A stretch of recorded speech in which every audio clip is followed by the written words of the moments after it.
Hoy quiero hablaros de una vitamina de la que casi la mitad de la población de los países occidentales padece carencia y cuya tasa de deficiencia se incrementa todavía más en invierno, todavía más en latitudes situadas más al norte y todavía más conforme el tono de la piel se oscurece. ¿De qué vitamina os quiero hablar hoy? Correcto, es la vitamina D. Por eso, atiza el dedito hacia arriba y quédate hasta el final del vídeo si quieres descubrir todo lo que necesitas saber sobre la vitamina D. Desde qué es, cuáles son sus funciones, los síntomas de deficiencia o cómo puedes obtenerla.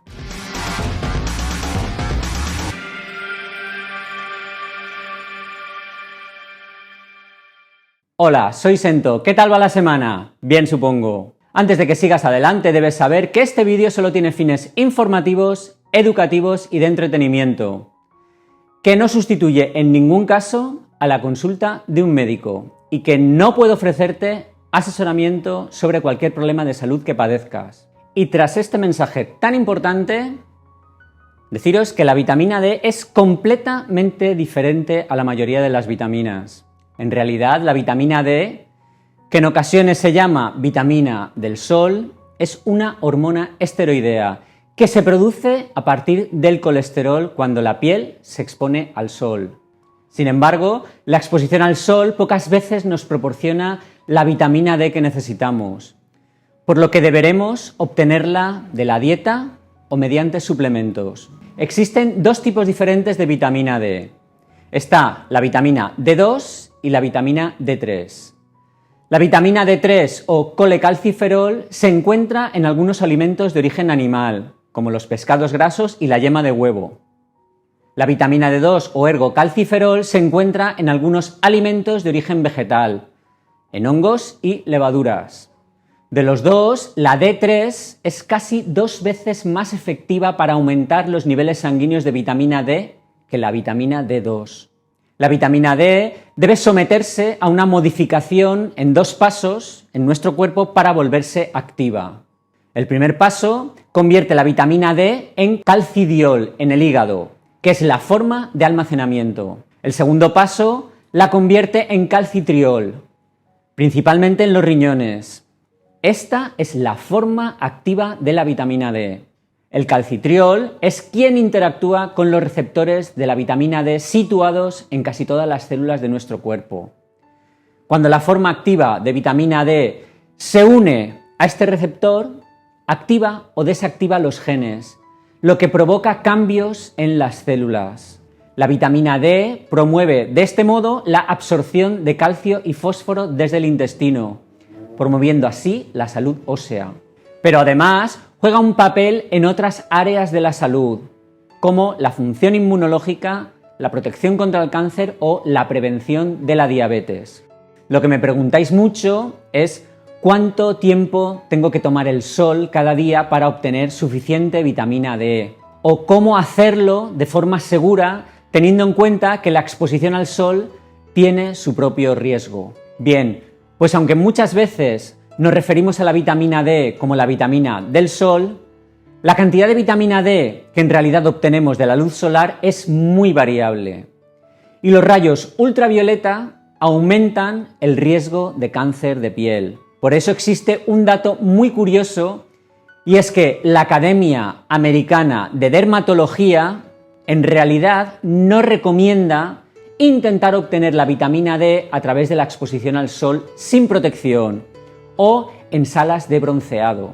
Por lo que entonces la pregunta es, ¿de dónde obtengo la vitamina D? Pues aunque las mejores fuentes de vitamina D sean los pescados grasos como el salmón, la caballa, el pez espada, la trucha, el atún y las sardinas, tendríamos que comerlos prácticamente a diario para obtener una cantidad diaria suficiente. Pero además, también hay alimentos fortificados con vitamina D3, como pueden ser algunos productos lácteos o productos ultraprocesados. La mejor fuente de vitamina D3 es el aceite de hígado de bacalao, que te puede aportar más del doble de la ingesta diaria recomendada en una sola cucharada de 15 mililitros, y de la que tu cuerpo puede almacenar lo que realmente no utilice.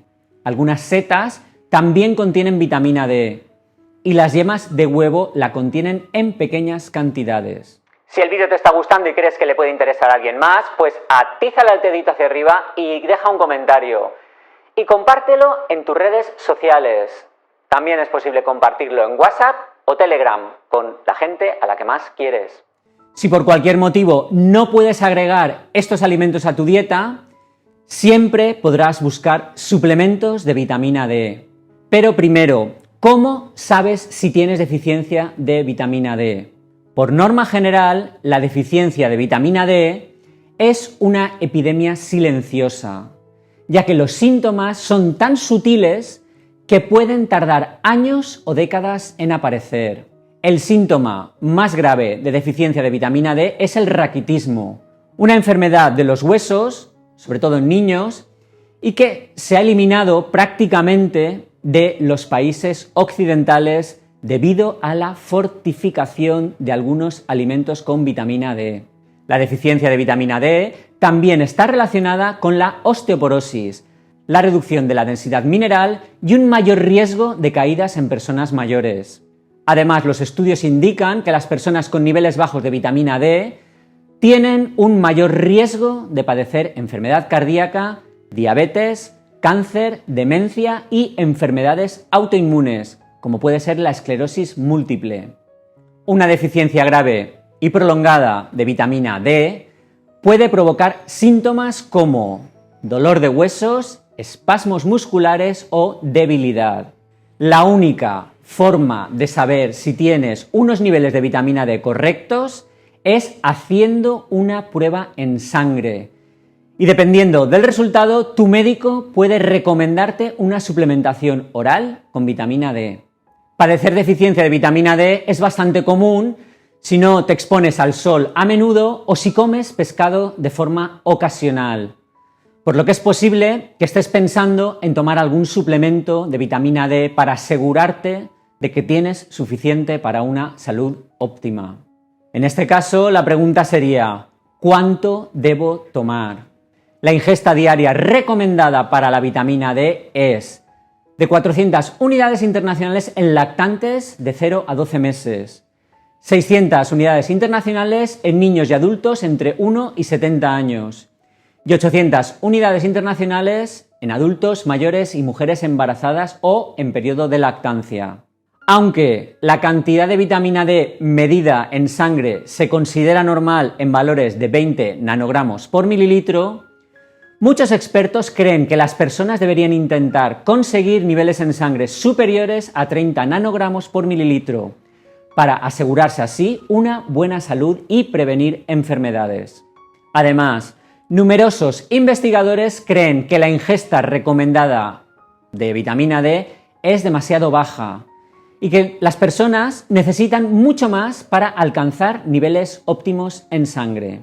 Los suplementos de vitamina D3 en general son más efectivos para aumentar los niveles de vitamina D que los suplementos de vitamina D2. Además, es importante tener en cuenta que, por norma general, las vitaminas no funcionan de forma aislada, sino que muchas de ellas dependen unas de las otras. Algunas investigaciones afirman que las vitaminas liposolubles funcionan juntas y que es importante optimizar la ingesta de vitaminas A y K mientras se complementa con vitamina D3.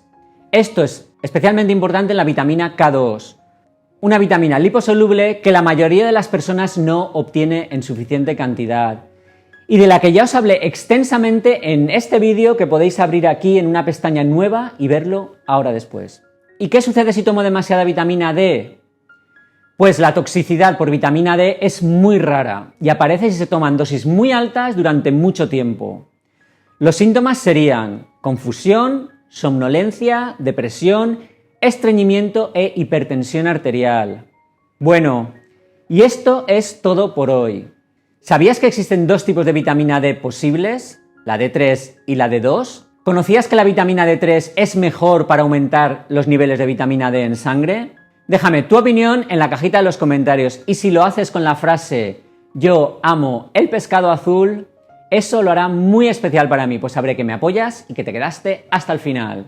Y ahora llega el momento de ver los comentarios más destacados del vídeo en el que os hablaba sobre la relación entre la microbiota intestinal y el cerebro, que puedes verlo ahora haciendo clic aquí con el botón derecho del ratón y abriéndolo en una pestaña nueva. Y los comentarios más interesantes y más votados por todos vosotros fueron Daniel Barale, que dice que sabía de la microbiota y su influencia. Y después de ver el vídeo, piensa que la psiquiatría debería empezar por ahí.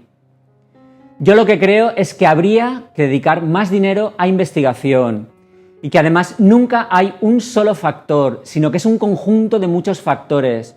Pero habría que tener concretamente este, en cuenta. Un saludo.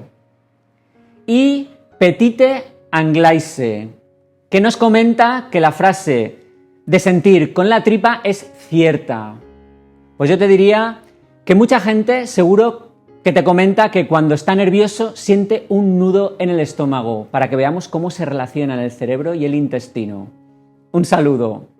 A ellos y a todos los que participáis activamente dejando algún comentario en los vídeos, gracias por colaborar en la comunidad. Sois un gran apoyo. Ten en cuenta que siempre debes consultar con tu médico para obtener diagnóstico y tratamiento sobre cualquier enfermedad que padezcas, ya que él conocerá mejor que nadie tu dolencia. Además, recuerda que este vídeo solo tiene fines informativos y educativos y que no puedo ofrecerte asesoramiento personal sobre cualquier problema médico que padezcas. Por lo que te pido, por favor, que ciñas tus comentarios a cómo mantener una buena salud.